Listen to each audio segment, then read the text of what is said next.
నీకేమొచ్చు పిల్లల ముందు ఇష్టం వచ్చినట్టు మాట్లాడుతుంటే ఊరుకునే పరిస్థితి ఎక్కడ లేదు.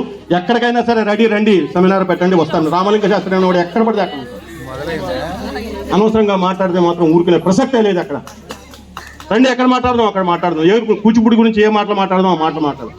మా శిష్యరత్నాల్లో ఒకడు తను విజయవాడ నుంచి చిన్నారుల చేత చక్కటి ప్రదర్శన ఇవ్వబోతున్నాడు.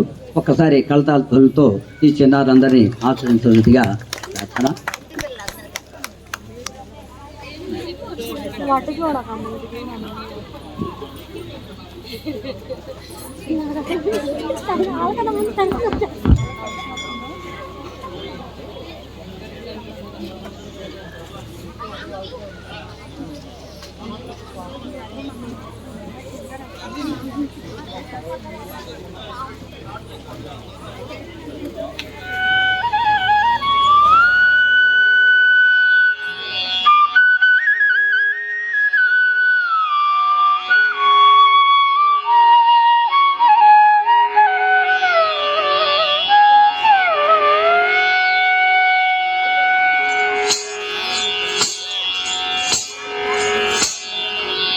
మూషిక వాహన మోదక హస్త చామర కర్ణ విలంబిత సూత్ర వామన